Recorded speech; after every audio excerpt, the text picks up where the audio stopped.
감사합니다. 해피진입니다. 11월인데도 하늘에서 눈이 내리네요. 단풍과 흰눈이 함께 공존하는 그런 날이었는데 모두들 오늘 하루 어떻게 보내셨나요? 37번째 듣는 감사일기부터 한동안은 마음의 병이 생기는 이유에 대해서 하나씩 풀어가 볼까 합니다. 많은 분들이 왜 하필 저에게 이런 마음의 병이 생겼나요? 도대체 그 이유가 뭐죠? 라는 질문을 하곤 합니다. 마음의 병은 몸의 병처럼 단순하게 한 가지 요소 때문이 아니라 복합적인 원인으로 인해서 발생할 수 있는데요. 그중 첫 번째 요소는 단연 환경적 요소입니다. 여러분, 오늘과 같은 영하의 날씨에 반팔티 하나만 입고 밖에서 3시간 정도 가만히 있는다고 생각해 보세요. 그런 경우 감기에 걸릴 확률이 낮을까요? 높을까요? 당연히 정말 특수한 사람들이 아니고서야 대부분 감기에 걸리게 될 겁니다. 우리는 몸에 대해서는 환경이나 상황이 몸의 건강에 미치는 영향에 대해서 이렇게 잘 이해하고 있습니다. 그런데 마음에 대해서는 어떨까요? 안타깝게도 그렇지 못할 때가 많죠? 환경 때문에도 마음의 병이 생길 수도 있는데 생각보다 많은 사람들이 내가 부족하고 내가 못나고 내 성격이 이상해서 병이 생겼다고 말을 합니다. 매일 부부싸움을 하는 가정에서 성장한 아이들은 결국 그 마음의 병이 나타나는 시간의 차이가 있을 뿐이지 언젠가 화병이나 분노조절장애, 우울증이나 불안장애 등의 마음의 병이 생기곤 합니다. 직장은 어떨까요? 예전보다 나아지긴 했다고 하지만 여전히 암암리에 혹은 대놓고 자행되는 폭언과 괴롭힘, 무시와 비난을 견뎌내는 것이 정상이고 그렇지 못하고 마음이 힘들어하면 그 사람이 이상한 것일까요? 학교는 또 어떨까요? 왕따를 당하고 괴롭힘을 당하는 아이가 그것을 견디지 못하면 그 아이는 루저이고 무능한 아이인가요? 이렇게 설명을 듣다 보면 아닐 거라는 것을 잘 압니다. 하지만 막상 그 상황이 되면 우리의 마음은 좀 달라지곤 하죠. 그래서 내가 심약해서 그래. 내가 좀 뭔가 모자라서 내 성격이 이상해서 이런 일을 겪은 거야 라는 식으로 그 문제의 원인을 자신에게 돌리고 또 돌리는 경우가 생깁니다. 그건 어린아이나 어른이나 모두인 것 같습니다. 하루는 제가 남편에게 군대에서 있었던 이야기를 들었습니다. 남편의 내무반에 서울대에서 학사, 석사까지 마친 A씨가 들어왔다고 합니다. 당시의 병장이 그 A씨를 못마땅하게 여겨서 A를 좋지 않은 방법으로 괴롭히기 시작했다고 합니다. 예를 들면 왼쪽으로 돌아라고 구령을 시켜놓고선 왼쪽으로 돌면 왼쪽으로 돌았다고 혼을 내고 또 오른쪽으로 돌면 왜 오른쪽 왼쪽도 구분 못하냐고 너 바보냐고 또 혼을 냈다고 합니다. 어떤 행동을 하든 그 행동이 옳든 그르든 무조건 기합을 주고 혼을 냈던 거죠. 그런 일을 반복해서 경험하자 서울대를 나온 A씨는 오른쪽 왼쪽도 구분하기가 힘들어졌습니다. 그리고 평소 때도 멍하고 불안해하는 증상들을 보였죠. 결국은 A씨가 다른 곳으로 감으로써 그 병장의 만행은 멈춰졌습니다. 이 병장의 행동은 문제가 많지만 잠깐 A씨로 돌아와 보죠. 이렇게 똑똑한 사람이라 할지라도 단시간에 좋지 않은 괴롭힘을 강도 높이 당하게 되면 지능과 무관하게 멍해지고 혼란스럽고 불안감이 높아질 수 있습니다.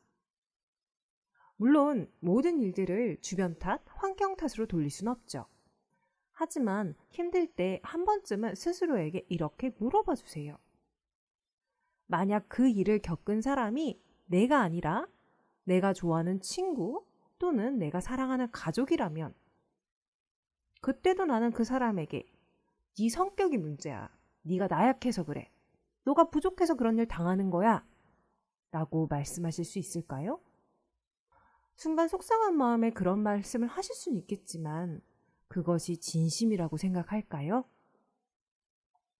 만약 내가 아닌 다른 사람이라고 했을 때 다른 마음을 먹을 수 있는 것이라면 그것은 절대 내 문제가 아닐 확률이 높습니다. 그리고 주변에 보면 그런 경우에도 괜찮은 사람이 있어 보이죠? 여러분, 잘 버티는 것과 괜찮은 건 다른 거 아시죠? 버티는 사람들은 그 순간은 괜찮아 보이겠지만 결국 탈이 나게 마련입니다. 그러니 누군가가 지금 잘 버티고 있다고 해서 그 사람이 괜찮다고 생각할 필요도 없고, 또 내가 못 버틴다고 해서 내가 이상하다고 생각하실 필요도 없습니다. 혹여나 여러분 또는 주변의 누군가의 마음이 아프다고 할 때 그 문제를 그 사람의 탓이라고 생각하지 않았으면 좋겠습니다. 그 사람 자체가 부족하다고 생각하진 말아주세요.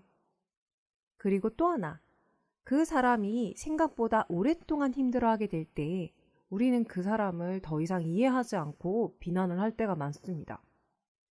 쟨 왜 저러지? 이제쯤이면 충분히 극복해야 되지 않아? 쟤는 좀 너무 예민한가 봐. 그 사람이 어떤 문제를 오랫동안 힘들어한다고 해서 그 사람이 나약하다고 생각하지 말아주세요. 사람들마다 체질도 다르고 성격도 다르죠? 그 말은 어떤 사람들에게는 나에게는 별거 아닌 그 일도 큰 상처가 될 수 있습니다. 그래서 회복에 더 오랜 시간이 걸릴 수도 있을 뿐입니다. 자신의 기준이 아니라 그저 그 사람을 있는 그대로 인정해 주셨으면 좋겠습니다. 그 사람이 나이든 혹은 다른 사람이든 말이죠. 생각보다 많은 사람들이 마음의 병에 걸리면 수치스러워하고 자책을 합니다. 하지만 앞서 말씀드린 것처럼 마음의 병에 걸린 것은 부족함과 거리가 멀 수 있습니다. 안 그래도 힘들 텐데 수치심과 자책감으로 더 깊은 마음의 상처가 생기지 않도록 자신을 탓하는 것 대신 객관적으로 상황을 살펴보는 시간을 꼭 가졌으면 좋겠습니다. 누구나 힘든 환경에 있으면 힘들 수밖에 없습니다. 그것은 이상한 게 아니라 당연한 것입니다. 그리고 설령 지금 마음이 아프다고 해도 더 나은 환경으로 돌아가 위로와 사랑, 지지와 치유를 받으면 다시 원래처럼 혹은 그보다 더 건강한 모습으로 회복할 수 있습니다. 절대 마음의 병은 나만의 탓이 아니라 환경의 문제일 수도 있다는 것을 염두하시면서 상처받은 내 마음을 다독여주는 시간 함께 가져보도록 하겠습니다. 이를 위해 눈을 감고 지치고 힘들었던 자신의 모습을 떠올려 주세요. EFT 손날 타점을 두드리면서 다음의 말을 따라해 주세요. 사랑하는 나야, 너의 표정을 보니 오늘도 마음이 지치고 힘들었구나. 무엇 때문에 이렇게 지치고 힘들었는지 이제는 시간을 갖고 그 마음을 알아주고 싶어. 사랑하는 나야, 마음이 아프고 불편한 감정을 느끼는 건 자연스럽고 당연한 일이야. 세상에 이유 없이 불편한 감정을 느끼는 사람은 없어. 아직 그 이유를 찾지 못했을 뿐이야. 오늘 있었던 일이 큰 일이면 어떻고 작은 일이면 어때? 만약 그 일로 인해서 너가 상처를 받았다면 그 사실이 제일 중요해. 왜냐면 나는 너가 진심으로 사랑받고 이해받고 행복해지기를 바라거든. 그래서 나는 어떤 감정을 느끼든 너의 마음을 이해해주고 인정해주고 싶어. 나는 비록 불편한 감정을 느끼는 이런 나도 있는 그대로 받아들이고 사랑해. 나는 내가 느끼는 이 짜증도, 이 불안도, 이 외로움도 있는 그대로 인정하고 사랑해. 나는 내가 불편한 감정을 느낀다고 해서 비난하거나 외면하지 않고 이제는 사랑과 이해로 나를 대하고 인정해 줄 거야. 나는 이렇게 배려와 존중으로 나를 아끼고 사랑할 거야. 사랑하는 나야, 너는 어떤 감정을 느껴도 충분히 괜찮고 좋은 사람이야. 그러니 혼자 괜찮은 척 하지 말고 자책하지도 말고 이제는 내가 이렇게 너의 마음을 알아주고 위로해 줄게.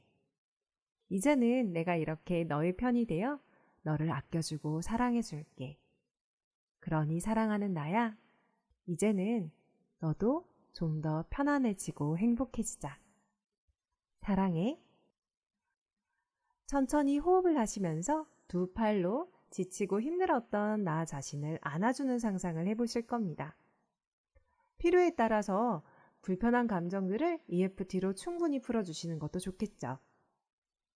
이렇게 오늘도 자신의 마음을 알아주고 또 자신을 사랑해주세요. 여기에다 감사의 마음까지 더해주면 더 평화롭고 행복해지겠죠? 그럼 바로 듣는 감사 얘기 시작해 보도록 하겠습니다. 생각이 복잡했는데 학원 빽빽이를 하면서 마음을 정리할 수 있어 감사합니다. 마음의 평안, 나를 사랑하기, 위로하기, 내면을 보기. 최고가 온다. 확신한다고 생각할 수 있어 감사합니다. 망설임 없는 실행력을 보여주는 감사와 사랑의 파워가 감사합니다. 배려해주고 도와주는 우리 팀 감사합니다. 오늘 몸 상태가 본래 컨디션을 회복해서 감사합니다. 내 관념에 사로잡혀서 내 기준과 다를 때 불편한 마음을 알아차리고 돌아볼 수 있어 감사합니다. 마침 주말이 와서 푹 쉬고 요양할 수 있어 감사합니다. 결과가 좋아서 목표한 업무치를 해서 감사합니다. 혜택 받을 수 있게 친절히 알려주셔서 감사합니다. 캐릭터가 잘 잡히지 않아 어렵지만 조금씩 발전시켜 나갈 수 있어서 감사합니다. 동료의 아이가 아파 동료가 결근했는데 오후에 연락해보니 상태가 나아졌다고 하여 감사합니다. 옷을 든든히 입어 추위를 못 느껴 감사합니다. 정성껏 세미나를 해주신 강사님 덕분에 새로운 티칭 방식을 터득했습니다. 감사합니다. 생활 코딩 다시 시작하게 해주심에 감사합니다. 좀 더 감사하는 마음을 갖기로 해서 감사합니다. 오늘도 듣는 감사 얘기를 나눠주신 다이룸 행복학교 학생 여러분들께 감사드립니다. 꾸준한 감사와 자기 사랑의 실천을 통해 소중한 자신에게 늘 다정한 친구가 되어주시길 바라며 건강하고 행복한 주말 보내시길 바랍니다. 오늘도 듣는 감사 얘기를 들어주셔서 감사합니다.